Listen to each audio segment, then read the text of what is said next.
ఆల్మట్టికి నీళ్లు రాలేదు. దీనికి కారణం పైన వర్షాలు పడలేదు. ఈ విషయం మీరు గుర్తుపెట్టుకోవాలి. మన చేతుల్లో వాతావరణం ఉంది. అందుకే ఈ సంవత్సరం మళ్ళీ నేను ఆలోచించి ఏదైతే రైతులందరినీ కూడా సిద్ధపరిచి జలధార కార్యక్రమానికి శ్రీకారం చుట్టాను. ఎక్కడ పడిన నీళ్లు అక్కడే భూగర్భ జలాలుగా మార్చాలి, భూమిని జలాశయంగా చేయాలి. ఇంకో పక్క కృష్ణా గోదావరి అనుసంధానం జరిగింది. భవిష్యత్తులో ఈరోజు ఈ రాష్ట్రంలో ఉండే అన్ని నదుల అనుసంధానం జరుగుతుంది. రేపు రాబోయే రోజుల్లో శ్రీశైలం కానీ నాగార్జున సాగర్ నుంచి కానీ నీళ్లు వస్తే మీ సోమస్యలకి కందలేరుకొచ్చి ఇక్కడ నీళ్లన్నీ కూడా కావేరి వరకు తీసుకుపోవాలని, గోదావరి కావేరి లింక్ చేయాలని కేంద్రం ఈ రాష్ట్ర ప్రభుత్వం కూడా ఒక సంకల్పంతో ముందుకున్నాం. ఇది వస్తే ఇక్కడ ఏ మాత్రం కూడా నీటి సమస్య ఉండదు.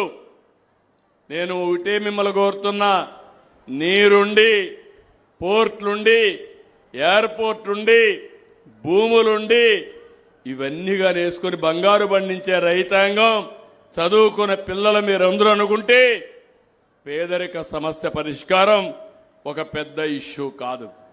ఇంకొక విషయం గుర్తుపెట్టుకోవాలి. ప్రపంచంలోనే పెను మార్పులు వస్తున్నాయి. కరెంటు విషయంలో ఒకప్పుడు మీరు చూస్తే ఎక్కడో కరెంటు ఉత్పత్తి చేస్తే మన దగ్గరకు వచ్చేది. మీ ఇల్లే కరెంటు ఉత్పత్తి చేసే కేంద్రం ఇప్పుడు సోలార్. మీ పొలమే కరెంటు ఉత్పత్తి చేసుకునే కేంద్రం. ఈ విషయంలో కూడా మీరు సహకరించాలి. మీరు డబ్బులు పెట్టాల్సిన పని లేదు, కానీ చైతన్యంతో ముందు పోతే ఇవన్నీ సాధ్యం. ఈరోజు యుద్ధం వల్ల ఎక్కడికక్కడ చమురు ధరలు పెరిగాయి. కానీ కేంద్రం కూడా ముందుకొచ్చి రాబోయే రోజుల్లో మొక్కజొన్నతో ఎథనాల్ కూడా తయారు చేసే పరిస్థితికి వస్తున్నారు.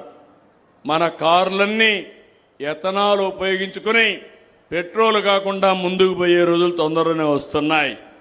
నేను ఈ సందర్భంగా మిమ్మల్ని అందరినీ ఒకటే కోరుతున్నా, కష్టాల్లో ఉండే సమయంలో అధైర్యపడడం కాదు, తెలివితేటలతో ఆలోచించుకోవాలి. రెండోది మీరందరూ గుర్తుపెట్టుకోవాల్సింది, ఇలాంటి సమయంలో ప్రభుత్వం నాకేమిచ్చిందని కాకుండా దేశానికి నేనేం చేశామనేది మీ అందరిలో ఆలోచన రావాలి. అది వస్తే తిరుగులేని శక్తిగా భారతదేశం తయారవుతుంది, ఆంధ్రప్రదేశ్ తయారవుతుందని చెప్పి కూడా నేను మీకు తెలియజేస్తున్నా. ఈరోజు ఇక్కడి నుంచి నేను మధ్యాహ్నం హీరో మోటార్స్ గ్లోబల్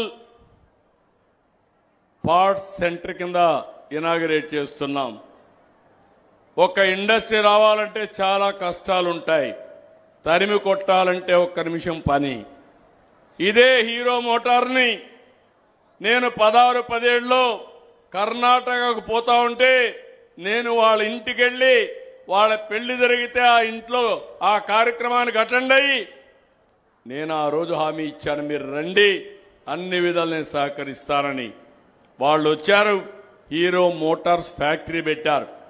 ఈరోజు ప్రపంచానికి కేంద్రంగా ఆటో పార్ట్స్ తయారు చేసే హబ్ని మన ప్రాంతంలో పెట్టారంటే అది ఈ ప్రభుత్వం చూపించే చొరవ. రేపే మళ్ళీ జీరామ్జీ కార్యక్రమాన్ని కోడూరులో ప్రారంభిస్తున్నాం.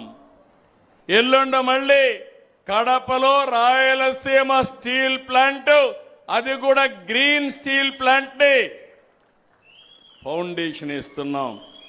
2028 దాన్ని కూడా పూర్తి చేయబోతున్నాం. నేను ఎక్కడికి పోయినా ఒకటే అడుగుతున్నా, నేను ఫౌండేషన్ వేస్తే ఎప్పుడు ఇనాగరేట్ చేస్తారో డేట్ కూడా ఫిక్స్ చేసి నెలవారీగా నాకు నివేదికలు పంపించాలి. అనుకున్న టైంలో చేసే బాధ్యత ఈ ప్రభుత్వం తీసుకుంటామని చెప్పి నేను మీకు తెలియజేస్తున్నా. నా ప్రయత్నం అభివృద్ధి, నా ప్రయత్నం సంక్షేమం, నా ప్రయత్నం ఏ ఒక్క వ్యక్తి కూడా ఇబ్బందులు లేకుండా మీకు పరిపాలన ఫలాలను అందించాలని నిన్నే మాట్లాడాను. సర్వీస్ ప్రొవైడర్లు ఉన్నారు టెలికమ్యూనికేషన్లో 8% కొన్ని దిక్కల ఫోన్లు లీవ్. పేదవాళ్ళు కానీ అదే మరి రిమోట్ ఏరియాలో ఫోన్లు లేకపోతే అవసరమైతే ప్రత్యేకమైన సదుపాయాలు ఇస్తా. రాష్ట్రంలో అన్ని ప్రాంతాల్లో మారుమూల ప్రాంతాలతో సహా కమ్యూనికేషన్ ఎస్టాబ్లిష్ చేసి తద్వారా ఏ పని కావాలన్నా నేరుగా అందజేసే పరిస్థితికి వస్తున్నాం. ప్రతి వారం సోమవారం వస్తే 2 గంటలు కూర్చుంటున్నాం. పరిపాలన ఫలితాలు మీకు ఎట్లంతున్నాయి, మీరు ఏ విధంగా అనుభవిస్తున్నారో అన్ని కూడా నేను రివ్యూ చేస్తున్నాను. కానీ దురదృష్టం మన దగ్గర ఒక పార్టీ ఉంది. ఏ పార్టీ? గొడ్డలి పార్టీ. ఇది గొడ్డలి పార్టీ అవునా కాదా అందరూ ఆత్మవిమర్శ చేసుకోవాలి. మీరు గాని అది గొడ్డలి పార్టీ అవునంటే మీరు కూడా ఆ పార్టీకి గొడ్డలి పార్టీగా నామకరణం చేసి ఇప్పటి నుంచే మీరందరూ ఆ పేరుతోనే పిలవాలి. సిద్ధమా అని అడుగుతున్నా మిమ్మల్ని అందరినీ. నేను ఒకటి అడుగుతున్నా, ఎక్కడో ఉంటారు ఒకప్పుడు తీవ్రవాదులు, వాళ్ళు కనపడరు కానీ ఒక లెటర్ పంపిస్తారు, నేను చెప్పినట్టు నువ్వు చేయకపోతే నిన్ను చంపేస్తామని.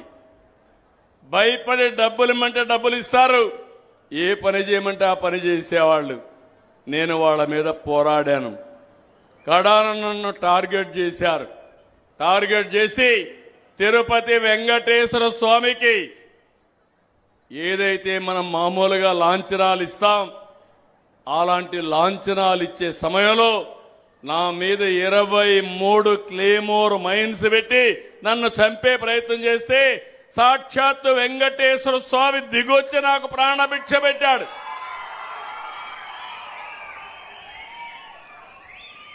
ఈరోజు గొడ్డలి పార్టీ చూస్తే రోజుకొక ఫేక్ న్యూస్, రోజుకొక విన్యాసం,